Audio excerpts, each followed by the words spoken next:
Good morning সকলকে। সকলে কেমন আছেন? অবশ্যই ভালো আছেন আশা করছি। তো জানলাটা খোলার পরে যখন বাইরের প্রাকৃতিক পরিবেশটা দেখি অনেক ভালো লাগে। গতকাল গিয়েছে হচ্ছে আমাদের একাদশী ব্রত, অপরা একাদশী ছিল। তো আজকে হচ্ছে দ্বাদশী পালন হবে। তো এখানে পুজো হয়ে গেছে। তো সকালবেলা উঠে তাড়াতাড়ি করে আজকে স্নানটা করে নিয়েছি আগে। বাসি কাজগুলো আমি পরে সারবো, কারণ সময় হয়ে গেলে আমাদের একটা দ্বাদশীর পালনে একটা সময় থাকে, ওই সময়ের মধ্যেই রান্না করে খেতে হয়। তো যদি না খাওয়া যায় তাহলে নাকি দ্বাদশী পালনটা বৃথা হয়ে যায়, একাদশী ব্রতটা বৃথা হয়ে যায়। তো আমার যতটুকু জানা ততটুকুই বললাম। এই জন্য আমি তাড়াতাড়ি করে আলু সেদ্ধ আর কাঁচকলা সেদ্ধ দিয়ে ভাতটাকে তুলে দিই, তারপরে বাকি তরকারিগুলো আস্তে আস্তে রান্না করব। সকালবেলা উঠেই এক গাদা এঁটো বাসন পড়ে থাকে, যদিও আগের দিন মাঝে মাঝে ধোয়া হয়, তো বেশিরভাগ সময় আমি রেখে দেই, কারণ হয় না আমার তাড়াতাড়ি বাচ্চাদের নিয়ে শুতে যেতে হয়। ওদেরকে যতক্ষণ না পর্যন্ত আমি বিছানায় যাব ওরা ঘুমাবে না। তো এই জন্য সুন্দর করে গোছ করে রাখি যে সকালে উঠে ধুয়ে ফেলবো। আবার যেদিন পারি সেদিন হয়তো ধুয়ে ফেলি।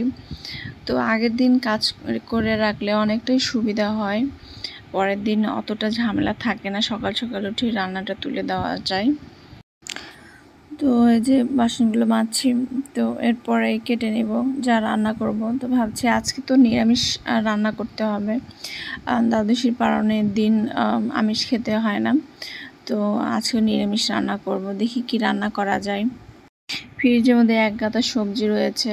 তো আমার বরের একটা বাজে অভ্যাস রয়েছে, ও সবজি থাকতেই আবার সবজি নিয়ে আসে।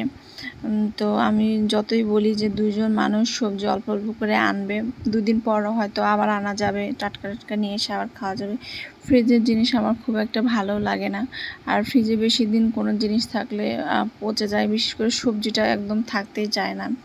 তবু আমি পলিথিনে করে অনেক দিন করেই রাখি সবজি। আর আজকে একটা কথা বলি যে আমরা মেয়ে মানুষ এত যে কাজ করি, অনেকে আমাদের ব্লগগুলো দেখেন, কিন্তু আসলে ব্লগে কিন্তু সব কাজ আমরা দেখাই না। ঠিক আছে, আমরা সকাল থেকে রাত 12টা পর্যন্ত, আমি 12টা পর্যন্ত মানে জেগে থাকি আর কি। তো আমার কথাই আমি বলছি, সকাল থেকে ঘুমোতে যাওয়ার আগ পর্যন্ত আমার প্রচুর কাজ করতে হয়, কিন্তু সব কাজ আমাদের ভিডিওতে দেখানো সম্ভব হয় না। যতটুকু পারি ততটুকু দেখাই, কিন্তু এরপরেও যদি স্বামীর মুখে শুনতে হয় বা আমাদের শ্বশুর শাশুড়ির মুখে শুনতে হয় বা বাড়ির অন্যান্য মানুষের মুখে শুনতে হয় যে তুমি বাসায় কি করো, কি এমন কাজ করো, তখন কিন্তু মনটা অনেক খারাপ হয়ে যায়। আমরা নারীরা কিন্তু এমনি কোমল মনের অধিকারী হয়ে থাকি। তো আমরা সংসারে যা কিছু করি না কেন ভালোবেসে করি। সংসারের প্রত্যেকটা সদস্যর জন্য এই যে দিনরাত খাটনি করি, কেন করি? তাদের ভালোবাসি দেখেই করি, সংসারটাকে ভালোবাসি দেখেই করি। কিন্তু প্লিজ আপনারা আপনাদের স্ত্রীকে বলেন, বৌমাকে বলেন, এই কথাটা কখনোই শোনাবেন না যে তুমি ঘরে কি করো সারাদিন। তারা কিন্তু এত কাজ খাটাখাটনির পরে একটু প্রশংসা শুনতে চাই। যদি প্রশংসাটা নাও করতে পারেন, করবেন না, সমস্যা নাই, কিন্তু তাকে কষ্ট দিয়ে আঘাত দিয়ে কোনো কথা বলবেন না। একটা মেয়ে একটা সংসারে যতটুকু মানে কাজের ক্ষেত্রে যে যতটুকু এফোর্ট দেয়, ততটুকু এফোর্ট যদি সে তার চাকরি জীবনে দিত বা বাইরের যে কোনো জবে ঢুকতো, তো সেখানে তার প্রমোশন হয়ে যেত। কিন্তু সংসারে সেটা তো হয় না। সংসারে আমরা কাজ করি ঠিকই, এর আগে ব্লগে মনে বলেছিলাম যে আমরা গৃহিণীরা চাকরি করি, কিন্তু সেটা বেতন না, অবৈতনিক। ঠিক আছে।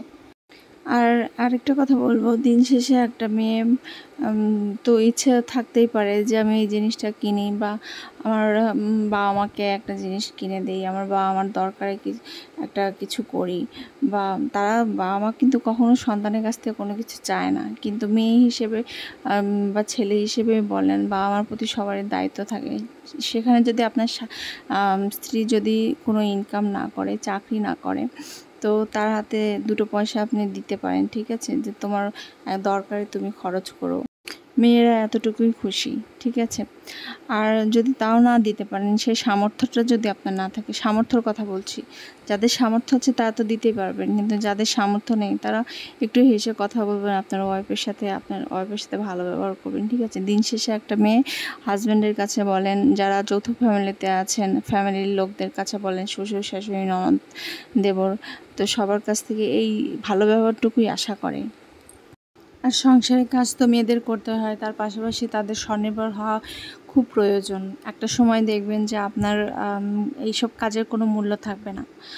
আপনি এখনই তো দেখতে পাচ্ছেন যে আপনাকে কত কথা শুনতে হচ্ছে সংসারে, এত কিছু করার পরেও, কিন্তু সে সময় আর কোনো লাভ থাকবে না। সময় যখন চলে যাবে তখন আর কোনো লাভ থাকবে না। তো নিজেরা স্বনির্ভর হন, সেটা যেভাবেই হোক। আপনি বাসায় ব্লগ করছেন, ব্লগ করেই করেন, বা বাইরে চাকরি করেই করেন না কেন। তো এখানে আমি সবজি কেটে নিচ্ছি। আজকে করব বেগুন ভাজি আর হচ্ছে কাঁচকলা ভাজি আর পাঁচমিশালি সবজি।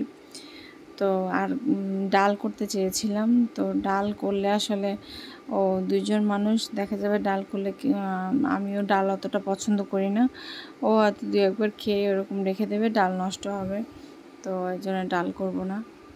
প্রথমে সকালে উঠে ভাবছিলাম যে পাঁচমিশালি সবজি খিচুড়ি করি, কিন্তু সবজি খিচুড়ি আসলে উপবাস করার পরে আমার ভালো লাগে না অতটা। শীতের দিন হলে ভালো হয়, কিন্তু এখন যেহেতু গরম পড়েছে, ভাবলাম যে ওই সবজি খিচুড়ি করলে পরে গরমের মধ্যে খেয়ে শরীরের মধ্যে কেমন করবে, এমনি ভাত খেয়ে ম্যাজ করে শরীর, এই জন্য আর করলাম না। এদিকে আমার দাঁতের যে ট্রিটমেন্ট, সেটা 1 সপ্তাহ ধরে আর কি ডাক্তার সাহেব কাজ করছে। তো আজকে ডাক্তার কাছে যাওয়ার কথা, কিন্তু আজকে যাবো না, শরীরের মধ্যে খুবই খারাপ লাগছে।